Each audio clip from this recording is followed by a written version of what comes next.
ಹಾಗೂ ತಮಿಳಿಗ ವೆಟ್ರಿ ಕಳಗಂ ಪಕ್ಷದ ಸಂಸ್ಥಾಪಕ ವಿಜಯ್ ಅವರಿಗೆ ಮದ್ರಾಸ್ ಹೈಕೋರ್ಟ್ನಿಂದ ದೊಡ್ಡ ಹಿನ್ನಡೆ ಎದುರಾಗಿದೆ. ಆದಾಯ ತೆರಿಗೆ ಇಲಾಖೆ ವಿಧಿಸಿದ್ದ 1.5 ಕೋಟಿ ದಂಡವನ್ನ ಪ್ರಶ್ನಿಸಿ ಸಲ್ಲಿಸಿದ್ದ ಅವರ ಅರ್ಜಿಯನ್ನ ಶುಕ್ರವಾರ ಮದ್ರಾಸ್ ಹೈಕೋರ್ಟ್ ವಜಾಗೊಳಿಸಿದೆ. ಇದರಿಂದಾಗಿ ವಿಜಯ್ಗೆ ಆದಾಯ ತೆರಿಗೆ ಇಲಾಖೆಯ ಬೇಡಿಕೆ ಮುಂದುವರಿದಂತಾಗಿದೆ.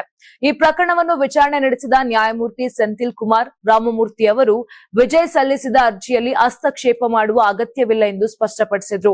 ಆದಾಯ ತೆರಿಗೆ ಇಲಾಖೆ ಹೊರಡಿಸಿದ್ದ ಬೇಡಿಕೆ ಸೂಚನೆಯನ್ನ ನ್ಯಾಯಾಲಯ ಮಾನ್ಯ ಮಾಡಿದ್ದು, ದಂಡ ವಿಧಿಸಿರುವ ಕ್ರಮವು ಕಾನೂನಿನ ಚೌಕಟ್ಟಿನೊಳಗೆ ಇದೆ ಎಂದು ಅಭಿಪ್ರಾಯಪಟ್ಟಿದೆ. ಈ ದಂಡವು 2015-16ರ ಮೌಲ್ಯಮಾಪನ ವರ್ಷಕ್ಕೆ ಸಂಬಂಧಿಸಿದ್ದು, ವಿಜಯ್ ತಮ್ಮ ಆದಾಯದ ಕೆಲವು ಭಾಗವನ್ನ ಬಹಿರಂಗಪಡಿಸಿಲ್ಲ ಎಂಬ ಆರೋಪದ ಹಿನ್ನೆಲೆ ವಿಧಿಸಲಾಗಿದೆ.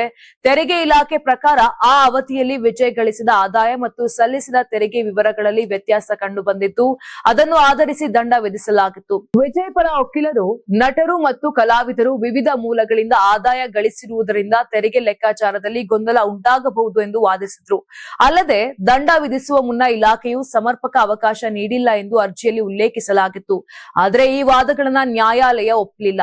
ನ್ಯಾಯಮೂರ್ತಿ ಸೆಂಥಿಲ್ ಕುಮಾರ್ ರಾಮಮೂರ್ತಿ ಅವರು ಆದಾಯ ತೆರಿಗೆ ಕಾಯ್ದೆಯ ಪ್ರಕಾರ ಆದಾಯವನ್ನ ಬಹಿರಂಗಪಡಿಸದಿರುವುದು ಗಂಭೀರ ವಿಷಯ.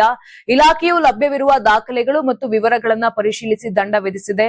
ಈ ಹಂತದಲ್ಲಿ ನ್ಯಾಯಾಲಯದ ಹಸ್ತಕ್ಷೇಪ ಮಾಡುವ ಅಗತ್ಯವಿಲ್ಲ ಎಂದು ಅಭಿಪ್ರಾಯ ವ್ಯಕ್ತಪಡಿಸಿದ್ದಾರೆ.